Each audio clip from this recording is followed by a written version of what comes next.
लखनऊ की एक महिला 38 की उम्र में इस वजह से शादी करती है कि उनकी जो बाकी उम्र है वो खुशहाल बीतेगी, लेकिन होता जस्ट इसके विपरीत है। इसके उल्टा होता है। वो महिला हमारे साथ हैं, पूरी कहानी जानेंगे उन्हीं से कि क्या वजह रहा कि आज वो दर दर की ठोकरें खा रही हैं या एफआईआर करा रही हैं अपने ही परिवार के खिलाफ। जी बताइए, क्या पहले तो ये बताइए कि क्या वजह थी कि आप 38 साल तक आपने शादी नहीं की, उसके बाद आपने शादी किया? सर, मेरे माँ बाप बीमार रहते थे। मेरी माँ बहुत बीमार थी, शुगर की मरीज़ थी, अस्थमा भी था उनको, हार्ट पेशेंट भी थी। इसलिए मैंने नहीं की कि मैं उनको छोड़ नहीं सकती थी। मेरी भाभीयों ने भी कह दिया था कि जिस तरह से आप करती हैं इनकी सेवा, हम नहीं कर पाएंगे। इसलिए सर मैं उनको छोड़ के नहीं जा सकती थी। वो मेरी माँ थी। उसके बाद मेरे पापा भी, उनकी किडनी फेल हो गई, तो फिर मुझे रहना पड़ा उनके साथ। लेकिन अपने मौत से 17 महीने पहले मेरे पापा ने मेरी शादी कर दी थी कि ताकि मैं सुकून से मर सकूं। जिनसे आपकी शादी तय हुई उनके बारे में आप क्या जानती थी, उनकी क्या उम्र थी, पूरी बात बताइए। सर, उन्हीं ने ये बताया था कि जिन्हीं ने ये शादी उनकी लगाई थी, जो बायोडेटा था उसमें ये लिखा था कि 1 साल हुआ है रिटायरमेंट का और 60 साल उनकी उम्र है। किस पद से वो रिटायर हुए थे? वो डिफेंस कमिश्नर के पास से रिटायर हुए थे। वो एक आईएएस ऑफिसर थे और सन 2009 में वो रिटायर हो चुके थे। तो आपको जब जानकारी हुई कि उनकी उम्र क्या है तो आपने शादी के लिए मना किया कि नहीं मना किया, क्या था बात? नहीं, वो 60 साल की उम्र तक तो मेरे भाइयों ने भी समझाया और कहा कि कर लो। मेरी बहनों ने कहा कि कर लो, एक अच्छी ज़िंदगी मिलेगी, खुशहाल ज़िंदगी मिलेगी। और मैंने भी ये सोचा कि चलो, कुछ नहीं दे सकता ये शख्स, लेकिन पढ़ा लिखा है, इसका बैकग्राउंड पढ़ा लिखा है, तो ये मुझे इज़्ज़त ज़रूर देगा, जो मेरे पापा ने हमेशा मुझे दी। तो फिर ऐसा क्या हुआ कि आपको वो खुशहाली नहीं मिली, वो इज्जत नहीं मिली? क्या ऐसा सर, वजह हो उन्होंने गया कि आज आप? अपनी शादी से 1 महीने बाद ही मुझसे कह दिया था कि तुम्हारी औकात मेरी नज़र में एक कुतिया से ज़्यादा नहीं है।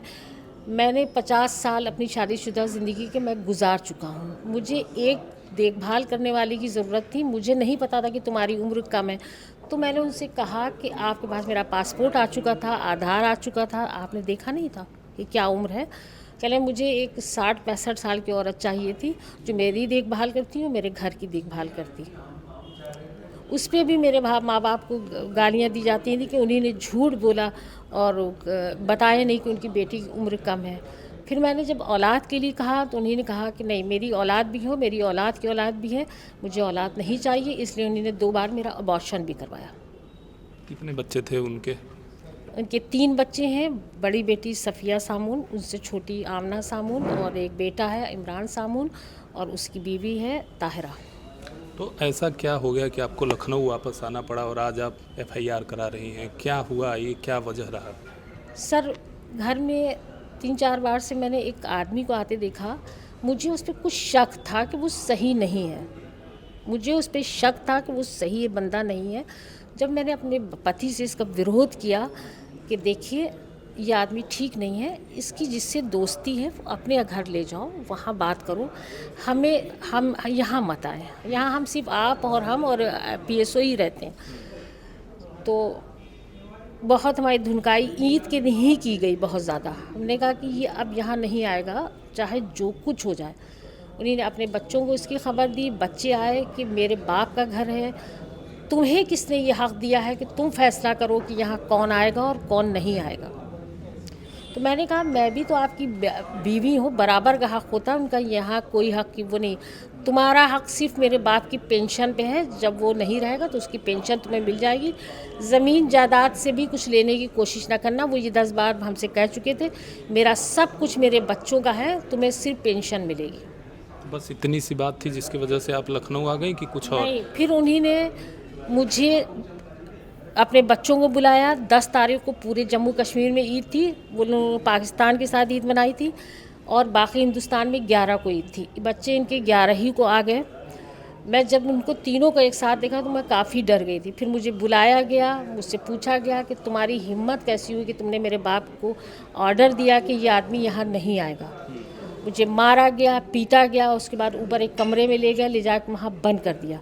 मैं 11 से लेकर 16 तारीख की सुबह तक बंद रही हूँ वहाँ पे। 10:45 की फ़्लाइट थी मेरी, तब मुझे रिहाई मिली। बस मैं ये चाहती थी किसी तरह यहाँ से मैं ज़िंदा निकल जाऊँ। पुलिस का सवाल ये था कि आप वहाँ से क्यों आ गई, आपने वहाँ क्यों नहीं लिखाया। मैं एक अकेली औरत थी, ना मेरा वहाँ कोई रिश्तेदार था, ना अजीज़दार था, ना मेरे माँ बाप थे, ना मेरे भाई बहन थे, कोई नहीं था, मैं सिर्फ अकेली थी।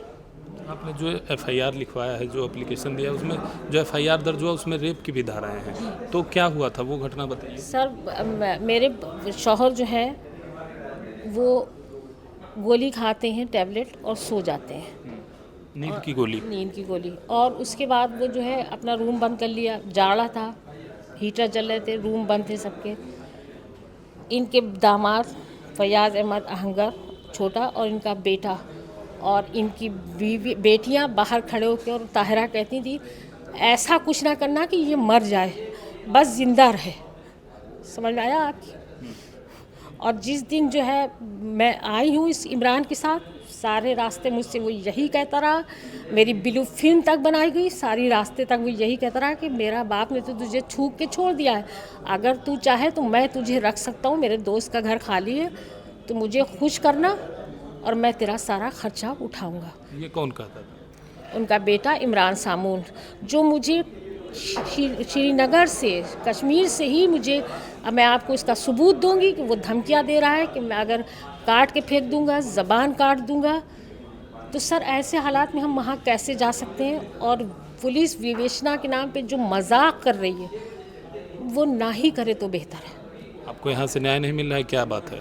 मैं आज महाराज जी के जनता दरबार में भी गई थी, वो वहाँ नहीं मिले, उनके एक बंदे ने एप्लीकेशन ले ली। फिर मैं जब वहाँ से निकली तो लोगों ने कहा मौर्या जी बैठे हैं, आप उनको भी एक एप्लीकेशन दे दिए। जब मैं वहाँ गई तो खैर वो मिले, उन्होंने कहा आप जाइए और मैं कमिश्नर से बात कर लूँगा। अब तो आपका मुकदमा दर्ज हो गया।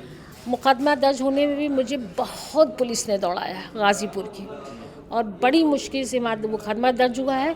लेकिन सर मैं विवेचना के नाम पे ये डर रही हूँ कि वो असर वाला बंदा है, पैसे वाला बंदा है, उसके बहुत से ख़ानदान के लोग पुलिस में बैठे हैं।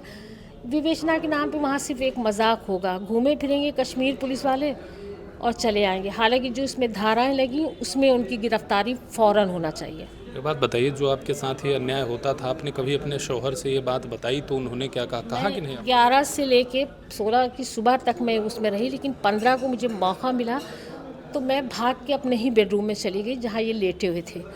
तो मैंने कहा कि आप, मुझे ऊपर सर्दी बहुत लग रही है और डर बहुत लग रहा है, मुझे यही ज़मीन में जगह दे दीजिए। कहले जाओ लेट जाओ। फिर इनकी बड़ी बेटी आई, उन्होंने कहा कि डैडी चलो तुम दूसरे रूम में, वो दूसरे रूम में गए और वहाँ उन्होंने अंदर से दरवाज़ा बंद किया और वो सो गए। ये है मेरी कहानी।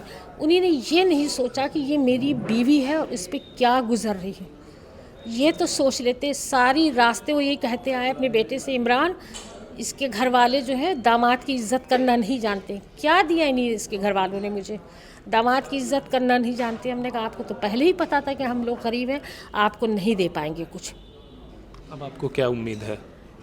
मुझे उम्मीद क्या चाहते महाराज जी से है, और जहाँ मैं आज वो देख के आई हूँ, क्या कहते हैं, डिप्टी सीएम मौर्या साहब को भी देख के आई हूँ कि मुझे न्याय दिला दें। मैं यूपी की बेटी हूँ, लखनऊ की, मुझे न्याय चाहिए बस।